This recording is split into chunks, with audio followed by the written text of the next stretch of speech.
बिस्मिल्लाहिर्रहमानिर्रहीम। अस्सलाम वालेकुम। मैं हूँ इकरा शौकत और ये आफाक इकबाल सीरीज़ की जमात पंजुम की किताब है। जो सबक हम पढ़ने वाले हैं उसका उन्वान है सच की बरकत। ये हमारी इस किताब का 13वां सबक है।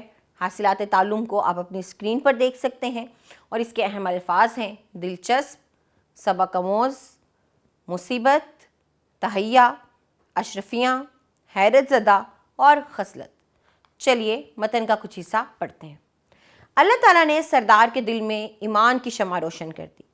उसने काफ़िले वालों का सारा सामान वापस करके अल्लाह ताला से तौबा की और डाका जनी को हमेशा के लिए छोड़ दिया।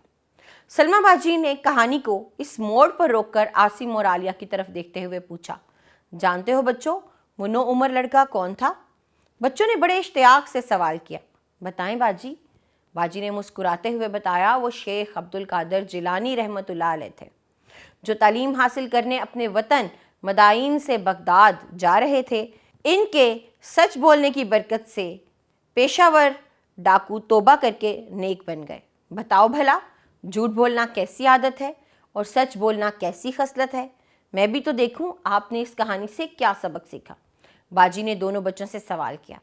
आसिम, झूठ बोलना गुनाह है, अल्लाह ताला ने झूठ बोलने से मना फरमाया है।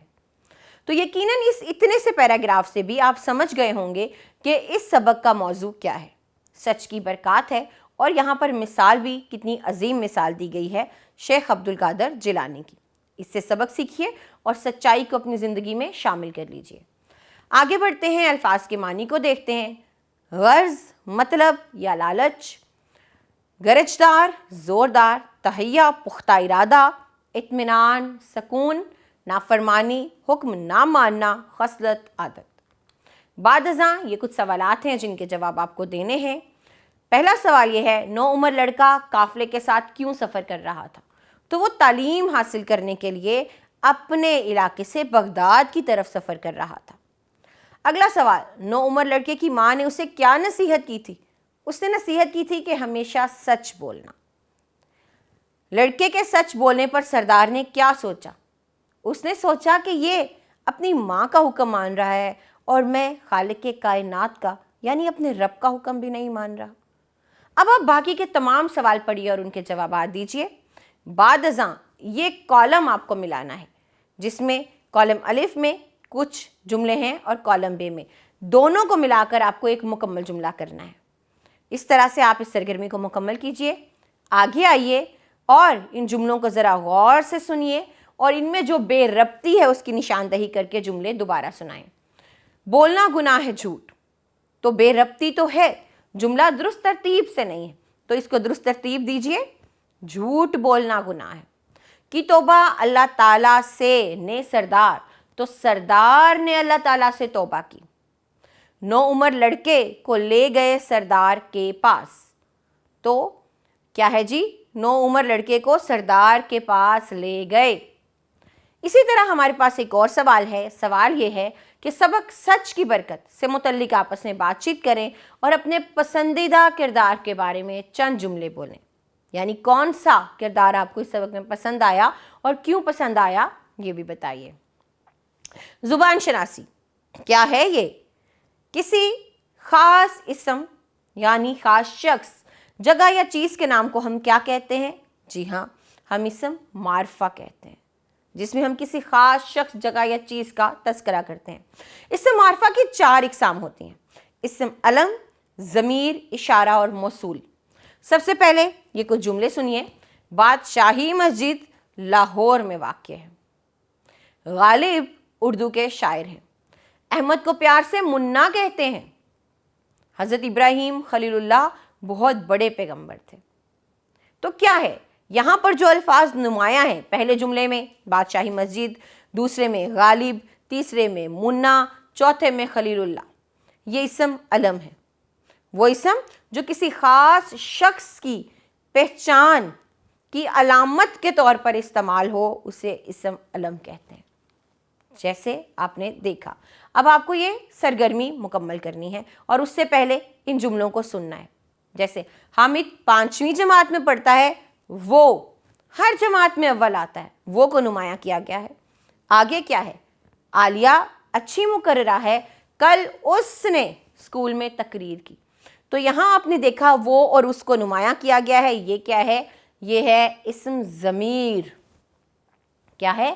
اسم ضمیر، وہ کلمہ جو کسی خاص شخص، جگہ یا چیز کے نام کی جگہ استعمال کیا جائے، یعنی اسم کی جگہ استعمال کیا جائے، وہ اسم ضمیر کہلاتا ہے۔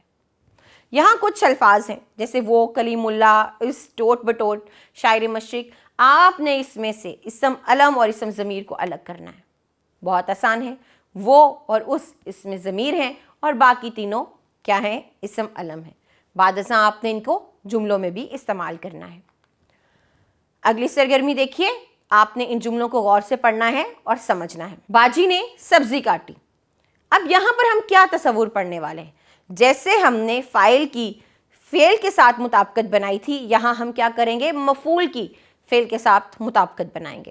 تو اگر مفعول واحد مؤنث ہو تو فعل بھی واحد اور مؤنث ہوگا۔ جیسے کیا ہے؟ باجی نے سبزی کاٹی۔ اس جملے میں سبزی مفعول ہے اور فعل کاٹی ہے، تو سبزی بھی واحد ہے، مؤنث ہے، اس لیے کاٹی بھی واحد اور مؤنث ہوگا۔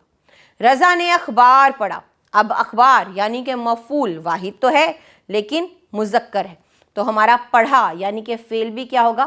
واحد اور مذکر ہوگا۔ دادا جان نے بچوں کو تحفے دیے۔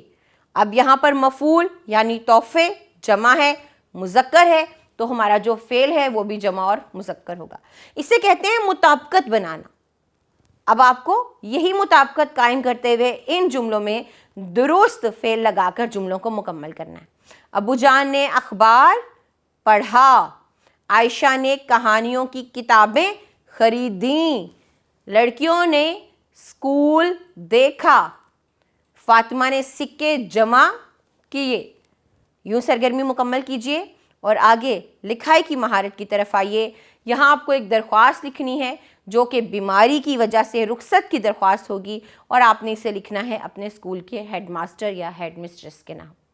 اگلے سوال میں یہاں آپ کو کچھ ہندسے دکھائی دے رہے ہیں، جس میں ہمارے پاس 32 ہے، 36، 39، 41، 44، 47، 53، 58 اور 60 ہے۔